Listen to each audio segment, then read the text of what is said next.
Oraingo momentu honetan, Goi Eskola Politeknikoak edo Ingenieritza Fakultadiak eskaintzen dituen ingenieritza ezberdinen inguruan arituko naiz.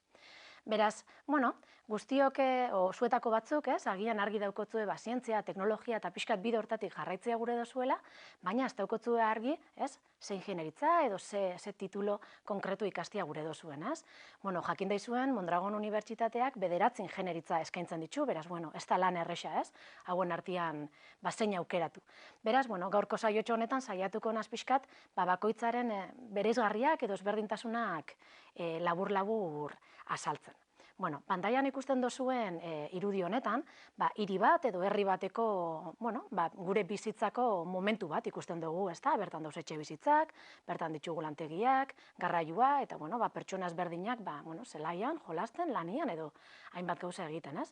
Honekin adierazi nahi duguna da, ingenieritza ikasten dauen pertsona batek, azken finean, gure gizartean edo pertsonak daukogun arazo ezberdinei, soluzio ezberdinak eta erronka horrei irtenbidea bilatzeko gai izango zaretela, eta beti be, teknologia ezberdinen erabileraren bitartez, adibidez.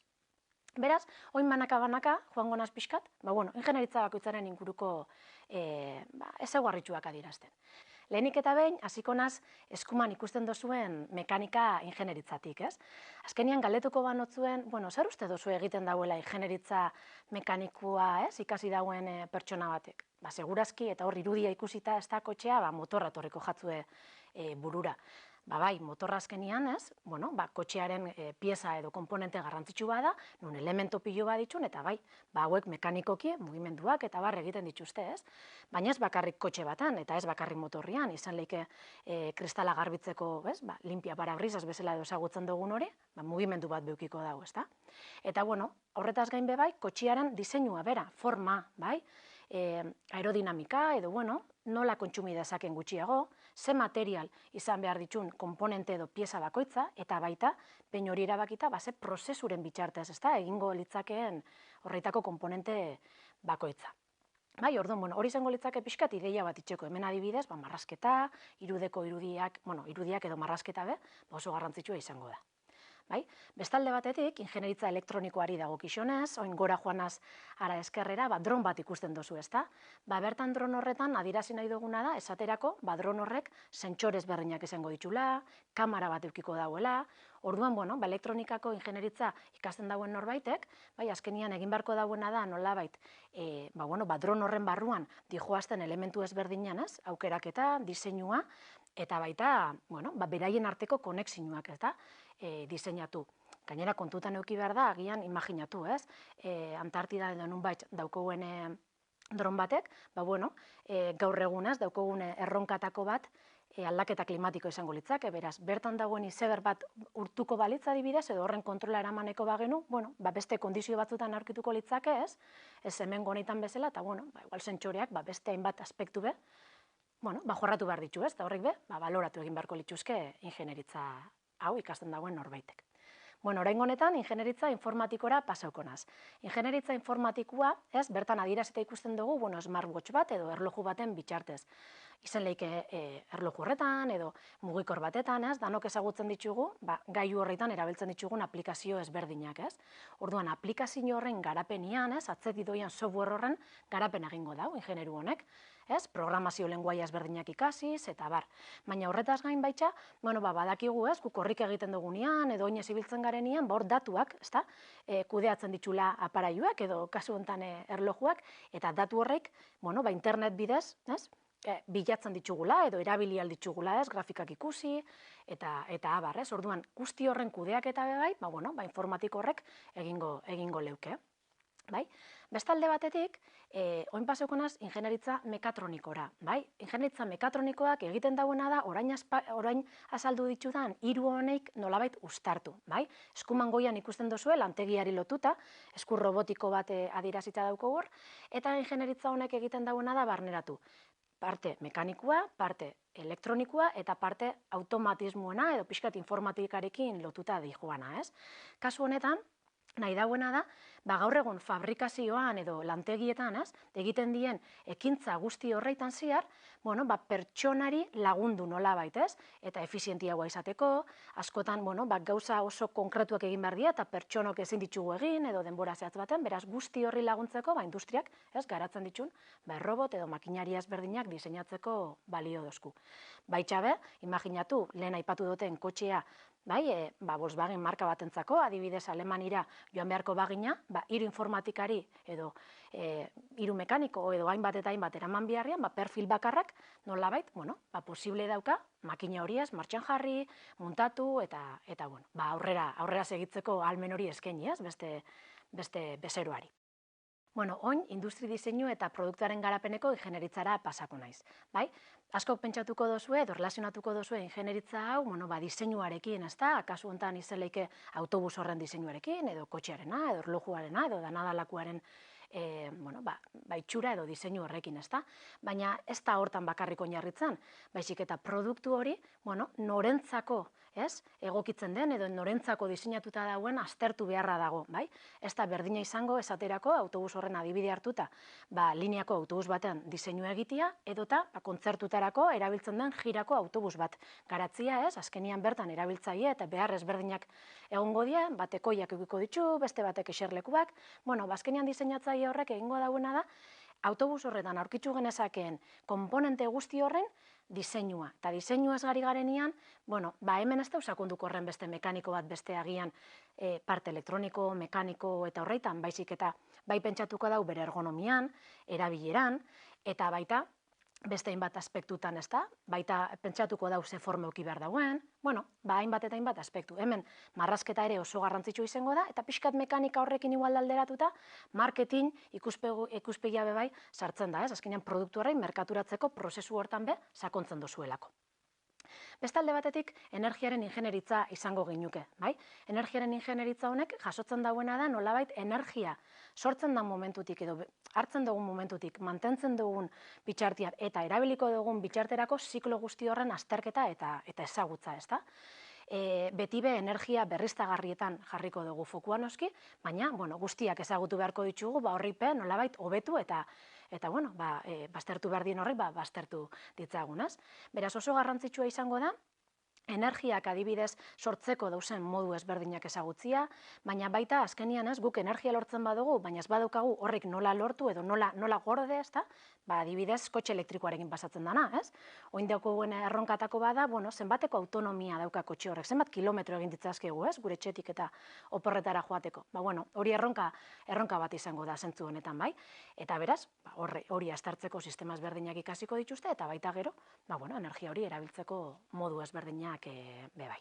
Industri prozesuetako, ekoteknologietako ingenieritzari dagokionez, honek itzen dauena da, formatu, pertsonak, prozesuetan espertuak nolabait izateko. Azken finean, hitz egiten ibili gara produktu ezberdinen inguruan, edo pieza ezberdinen inguruan, baina oso garrantzitsua da baita hauek produzitzeko modu hori, Eta nahi duguna da, produzitzen modu hori be jasangarria izatea, Eta gero noski, kontsumitzen den modu hortan bebai laguntzeko, Esaterako bertan ikusten dugu bizikleta bat, Gaur egun bizikletak edo lehen, igual burdinezkoak ziren, gero aluminiozkoak aurkitzen ditugu, pixu gutxiago dituztelako, gutxiago kontsumitzen dituztelako, baina zergatik ez, bertan irudian ikusten dugunez, eta ikasle batzuk garatutako, bambuzko bizikleta bat, Azkenian bambuak baditu hainbat elementu edo hainbat aspektu mekaniko edo resistentiak, beste materialak beste, baina gainera jasangarriagoa da, eta harinagoa, beraz, hori aukera bat izango litzake, edota ez dakite igual telebistan, edo nunbait entzun dozuen,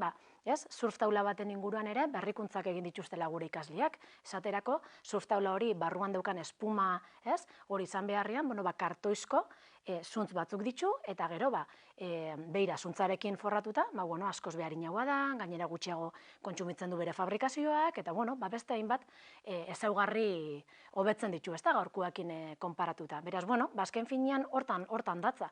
Egiten ditugun edo fabrikatzen ditugun elementu eta produktu guztietan jasangarritasun prozedurak sartzea eta hauek hobetzea, ezta?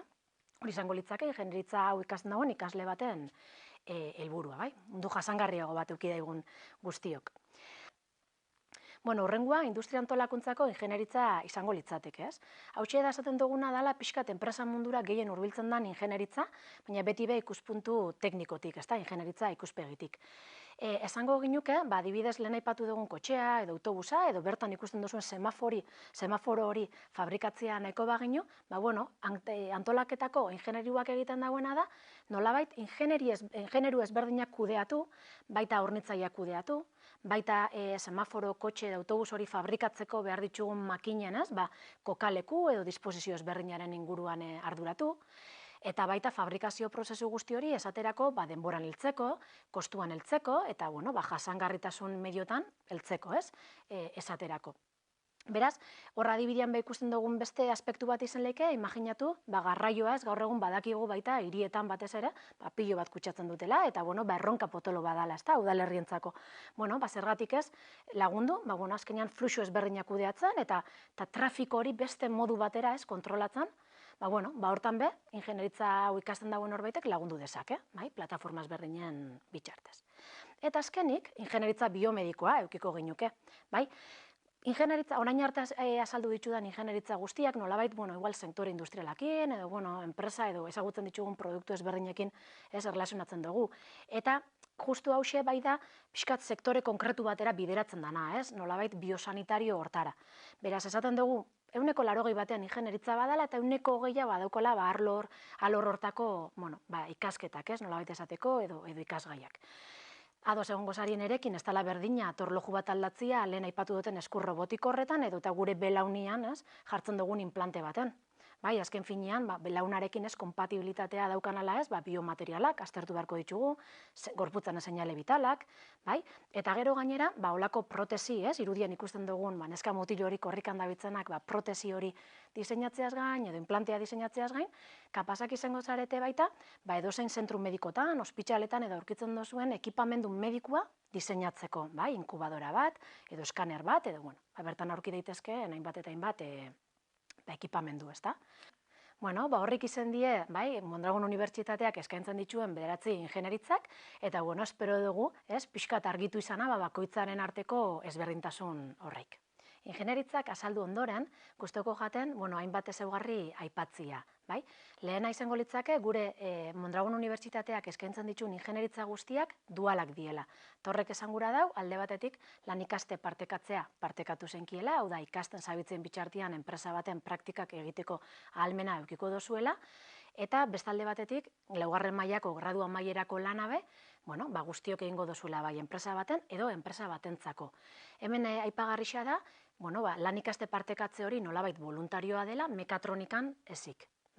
Eta bestalde batetik, praktika eta gradua mailerako lan hori finantzatuta egongo dela.